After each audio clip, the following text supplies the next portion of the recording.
Hello students, welcome to knowledge academy. Knowledge একাডেমিতে তোমাদের সবাইকে স্বাগত। আমি সাগ্নিক সুন্দর, তোমাদের বন্ধু ও লাইফ কোচ। কাল তোমাদের অনেকের পরীক্ষা, ডাব্লিউবিসিএস পরীক্ষা। সেই নিয়ে অনেকেই চিন্তিত আছো। অনেকেরই প্রেসার বেড়ে যাচ্ছে, অনেকের হাত পা ঠান্ডা হয়ে আসছে। অনেকে ভাবছে যদি পরীক্ষায় ফেল করে কি হবে, যা পড়ে গেছি তার থেকে আসবে তো, আমি মুখস্থ বিদ্যা পরীক্ষা হলে গিয়ে আওড়াতে পারবো তো। খুব স্বাভাবিক এই প্রশ্নগুলি, কারণ আমি এই কথা আগেও বলেছি। টেনশন তারই হয় যে পড়াশোনা করে। যে আজকে ডাব্লিউবিসিএস পরীক্ষার সাথে যুক্ত নয়, তার কিন্তু কোনো টেনশন হচ্ছে না। সে যে পরীক্ষার সাথে যুক্ত, সেই পরীক্ষা নিয়ে তার টেনশন হবে। পৃথিবীর প্রতিটা মানুষের ক্ষেত্রেই এটা স্বাভাবিক। আজকে জয়েন্ট এন্ট্রান্স নিয়ে কিন্তু তোমার চিন্তা নেই, কিন্তু সেই 12-এর ছেলেগুলোর আছে যারা সেই পরীক্ষাটা দিচ্ছে। ঠিক সেরকম ডাব্লিউবিসিএস নিয়ে তোমার চিন্তা আছে, যারা পরীক্ষা দিচ্ছে না তাদের চিন্তা নেই। অর্থাৎ বুঝতে হবে, এটা অন্যান্য পরীক্ষার মতনই একটি পরীক্ষা। তার থেকে কিছু বেশিও নয়, তার থেকে কিছু কমও নয়। পরীক্ষার মানদণ্ডে সব পরীক্ষাই সমান, কারণ পরীক্ষা নির্ধারণ করে তোমার পরবর্তী ভবিষ্যৎ কেমন হবে। একটা সত্যি কথা ভাবো, এই যে টেনশন হচ্ছে, যাই হোক না কেন, কিসের জন্য টেনশন হচ্ছে, কেন টেনশন হচ্ছে? না পরীক্ষা দিয়ে ভালো ফল করার আশা করছো তাই টেনশন হচ্ছে? খুব বোকা বোকা ব্যাপার না এটা, যে আমি ভালো কিছু করব তাই আমার টেনশন হচ্ছে? এরকম আমরা দেখেছি আমাদের অনেকেরই বিয়ের সময় টেনশন হয়। কেন? কারণ বিয়ে করে আমি ভালো কিছু করব তাই জন্য টেনশন হচ্ছে। কোনো ভালো কাজ করতে গেলে টেনশন হয়, কেন? কারণ ভালো ফল আসবে সেই জন্য টেনশন হচ্ছে। কিন্তু আদৌ কি ভালো ফল আসার জন্য টেনশন করা উচিত? উচিত কিন্তু নয়। সেই জন্য আমি তোমাদেরকে অনুরোধ করব, আমরা একটা খুব সুন্দর একটা তত্ত্ব জানি, যে তত্ত্বটা আমাদের জীবনে প্রত্যেকের কাজে লাগে, সেটা হচ্ছে কর্মফল। কর্মফল মানে কি? এই যে লকডাউনের পিরিয়ডটায় তুমি যদি সারা বছর ধরে পড়ে আসো, তাহলে এই পরীক্ষায় ভালো ফল করবে। এবং লকডাউনের পরীক্ষায় সারা বছর ধরে পড়া নয়, তুমি যদি মক টেস্ট দিয়ে আসো, তুমি যদি রেগুলার নিজেকে যাচাই করে আসো, অন্যরা যে ফাঁকি দিয়েছে সেই ফাঁকিটা যদি না দাও, তোমার কর্মফল অনুযায়ী তুমি কিন্তু ভালো ফল করতে বাধ্য কালকে। তবে হ্যাঁ, তুমি যদি ফাঁকি দিয়ে থাকো, তাহলে কর্মফল অনুযায়ী ভালো ফল না করাটাই স্বাভাবিক। তবে ভালো ফল এই পরীক্ষায় না করা মানে কি আমি কোনোদিন আর পরীক্ষায় পাশ করতে পারবো না? আদৌ কিন্তু তা নয়। কেন নয়? কারণ আমাদের প্রত্যেকের যে চেষ্টাটা করতে হয় জীবনে ভালোভাবে বাঁচার জন্য, প্রতিটা ক্ষেত্রেই, সেটা হলো আগের দিনের থেকে আজকের দিনকে উন্নত করা। কালকে পরীক্ষা দিতে যাবে, কিছু তোমার কনস পাবে, তোমার মধ্যে কিছু নেগেটিভ পয়েন্ট পাবে, যেগুলো পরীক্ষায় ভালো ফল করতে বাধা দিচ্ছে। পাবেই পাবে কালকে, যতই ভালো পড়ে যাও না কেন। সেই পয়েন্টগুলোকে চিহ্নিত করে সেগুলোর সমাধান করা কাজ হবে পরবর্তী পরীক্ষায়। তুমি যদি জেনে যাও যে আজকে তুমি ম্যাথ জিআই পারছো না, তাই জন্য পরবর্তী পরীক্ষাতেও ম্যাথ জিআই পারবে না, তাহলে সেটা তোমার পক্ষে সব থেকে বেশি ক্ষতিকর হবে। তোমার যেটা করতে হবে, তুমি যেটা পারবে না কালকে সেটা চিহ্নিত করে পরবর্তী পরীক্ষায় সেটা রিপিট করবেন। এবং পরীক্ষা কেন দিতে যাবে? পরীক্ষা এই জন্যই দিতে যাবে, তোমার নেগেটিভ পয়েন্টগুলোকে চেনার জন্য। পরীক্ষা শুধু পাস ফেলের জন্য নয়, পরীক্ষা দিতে যেতে হয় যে আমার পড়াশোনা কেমন আছে, আমার কর্মটা কেমন হয়েছে, সেইটাকে উপলব্ধি করার জন্য। যদি আমি আমি আগে ভালো কর্ম না করে থাকি, তাহলে এখন আমি করব। তার জন্য চেনাটা উচিত। অনেকেই ভাবছো পরীক্ষা দিতে যাবে না। আমি ম্যাক্সিমামকে দেখি, বিশেষ করে যারা নতুন ক্যান্ডিডেট আছো, তারা ভাবো ভালো প্রিপারেশন নেই মানে পরীক্ষা দিতে যাবো না। একদমই উচিত নয় এটা। তুমি কি করে বুঝছো ভালো প্রিপারেশন নেই?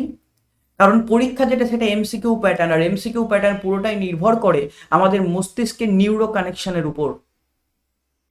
পরীক্ষা হলে গিয়ে ওই মোমেন্টে কে কত ভালো নিউরো কানেকশন করতে পারছি। নিউরো কানেকশন খুব একটা গুরুত্বপূর্ণ টপিক। এটা নিয়ে পরবর্তীকালে কখনো বিস্তারিত আলোচনা করব। আপাতত ছোট্ট একটা উদাহরণ দিই। তোমাকে যদি বলি একজন ক্রিকেট খেলোয়াড়, তোমার কার কথা মাথায় আসবে?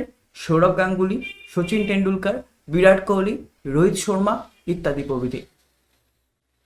তোমার কিন্তু মাথায় কখনোই কখনোই অশোক দিন্দার নাম আসবে না। তোমার মাথায় কখনোই মনোজ তিওয়ারির নাম আসবে না। কেন আসবে না? কারণ তারা তো প্রখ্যাত খেলোয়াড় নয়। তুমি বারবার খবর কাগজে বিরাট কোহলি, রোহিত শর্মা, সচিন টেন্ডুলকার, সৌরভ গাঙ্গুলিকে দেখেছো। তোমার মস্তিষ্কে সেটা বারবার বারবার সেই তথ্যগুলো ঢুকে গেছে যে এরাই হচ্ছে ক্রিকেট খেলোয়াড়, এরাই প্রখ্যাত ক্রিকেট খেলোয়াড়। সুতরাং তোমার মস্তিষ্ক নিউরো কানেকশনের মাধ্যমে সবসময় তাদের ছবি মাথায় তুলবে। সেই জন্য আমি তোমাদের বলছি যে তোমাদেরও এরকম বারবার বারবার পরীক্ষার যে গুরুত্বপূর্ণ তথ্য আছে সেগুলো মাথার মধ্যে প্রবেশ করাতে হবে। আর যদি করিয়ে থাকো, যদি এই 1 বছর ধরে বা 2 বছর ধরে বা 3 বছর ধরে বা যে যত বছর ধরে প্রিপারেশন নিচ্ছ, যদি ঠিকভাবে সেগুলো করিয়ে থাকো, তাহলে পরীক্ষা হলে মনে পড়তে বাধ্য।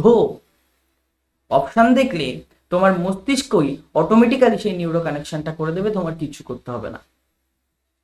কিন্তু তোমার তার আগে যেটা করতে হবে, তোমার মস্তিষ্ককে সক্ষম তো রাখতে হবে বাবা। তুমি যদি এখন চিন্তা করে তোমার ব্লাড প্রেশার বাড়িয়ে দাও, তুমি যদি এখন চিন্তা করে তোমার শরীর খারাপ করে দাও, তুমি যদি এখন চিন্তা করে কালকে তোমার সকালবেলা পেটটা খারাপ করে দাও, পরীক্ষা হলে গিয়ে তোমার মস্তিষ্ক কাজ করতে পারবে? পারবে না। কেন? কারণ সে তখন তোমার শরীরে যে ব্যায়ামটা তুমি বাঁধিয়েছো সেটাকে মোকাবিলা করার ব্যবস্থা করবে। তোমার যে পেট ব্যথা হচ্ছে, সেই পেট ব্যথাটাকে মোকাবিলা করার ব্যবস্থা করবে। সুতরাং সেই নিউরো কানেকশনের দিকে কম খেয়াল দেবে।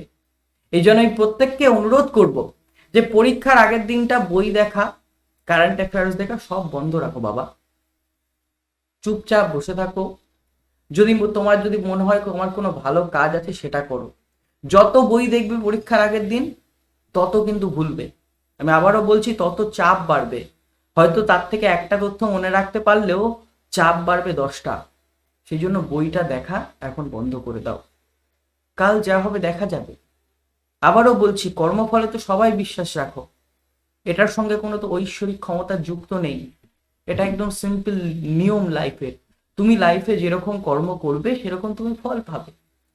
সুতরাং তুমি যদি ভালো কাজ করে আসো 1 বছর ধরে, ভালো কাজ মানে কি? ভালো করে পড়া, জেনে বুঝে পড়া, মুখস্থ না করে শেখা, সেই শিখনটা যদি ঠিকঠাক করে আসো, তাহলে কালকে তো ভালো ফল করতে বাধ্যই। আর সর্বশেষে আসি সেই কথায়, যারা পরীক্ষায় পাশ করবে না তারা তারা কি হবে একটু আলোচনা করি। যারা 90% পাবে পরীক্ষায় তারা টপার হবে। যারা 70% পাবে তারা একটা সিলেকশন হবে। যারা 20% পাবে তাদের কি হবে? তাদেরকে কিছু হবে না। তাদের কাছে জীবনের অনেকগুলো দিককে ট্রাই করার সম্ভাবনা খুলে যাবে। তাদের কাছে যতগুলো পসিবিলিটি আছে সেগুলো উন্মুক্ত হবে জীবনের। এটা কিন্তু খুব বাস্তব সত্যি কথা। যে 90% পেয়েছে সে WBCS অফিসারই হবে, সে অন্য কিছু হতে পারবে না পরীক্ষা দিয়ে। কিন্তু যে পরীক্ষা দিয়ে 20% পেয়েছে সে তার জীবনের বিভিন্ন দিককে এক্সপ্লোর করতে পারে যে কোনটায় তার ভালো হতে পারে। এই যে জীবনের সম্ভাবনাগুলোকে দেখা, এটাও একটা বড় ভাগ্য দরকার। সবাই কিন্তু জীবনের সব দিক দেখতে পারে না।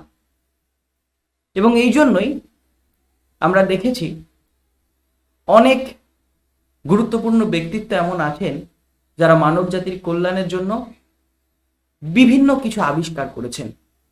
এবং তাদের অনেকেই কিন্তু স্কুল ছুট, স্কুলে ভালো রেজাল্ট না করতে পারা, পরীক্ষায় ভালো রেজাল্ট না করতে পারা, এরকম অনেকে। কেন? কারণ তাদের কাছে সম্ভাবনার দ্বার খুলে গেছিল।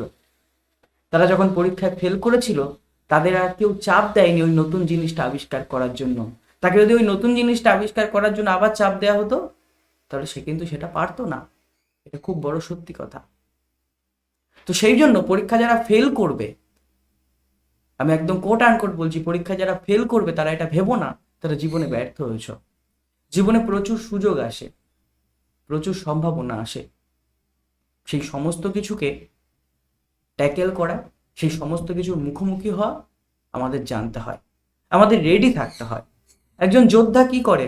একজন যোদ্ধা যুদ্ধের আগে কোনোদিন ভাবে সে যুদ্ধে হেরে যাবে? কখনো ভাবে না, নেভার এভার। তার যদি সৈন্যবাহিনী কমও থাকে সে কিন্তু সবসময় এটাই ভাবে যে সে জিতে যাবে। কেন? নিউরো কানেকশনটা তৈরি করার জন্য। কারণ সে যখন তার মাথায় বারবার প্রবেশ করাচ্ছে সে জিতে যাবে, তার কিন্তু অটোমেটিক্যালি কিছুটা হলেও জোর বেড়ে গেল যুদ্ধে জেতার মানসিকভাবে। আর শুধুমাত্র পড়াশোনা কিন্তু একটা যুদ্ধ জেতার জন্য নির্ভর করে না, একটা পরীক্ষার জন্য শুধুমাত্র পড়াশোনা কিন্তু নির্ভর করে না, নির্ভর করে তোমার মেন্টাল স্টেবিলিটিটাও কেমন আছে। এই জন্য সবাইকে পরীক্ষার আগে একটাই অনুরোধ করব, তোমরা তোমাদের মেন্টাল স্টেবিলিটিটাকে বজায় রাখার জন্য যা করার সেটা করো। কালকে কিভাবে ভালো ফল করবে সেটা বজায় রাখার জন্য একদমই নয়। কারণ মেন্টাল স্টেবিলিটি তোমার যদি থাকে, তোমার যে সুপার কম্পিউটারটা আছে তোমার জীবনে, তোমার দেহে, সেটা যদি ঠিক থাকে, জীবনে বহু কিছু করতে পারবে, বহু কিছু করতে পারবে।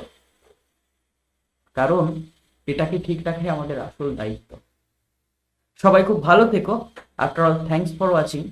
এবং প্রত্যেকের লক্ষ্য কি হবে, আমি যতটা পড়েছি ততটা যাতে ভালো করে পারছি কিনা, আমি নেগেটিভ কম করব পরীক্ষা হলে, এটার চেষ্টা করা, এবং আমি আমার ভুলগুলোকে চিনতে শিখব, পরবর্তীকালে সেই ভুলগুলোকে রেকটিফাই করব।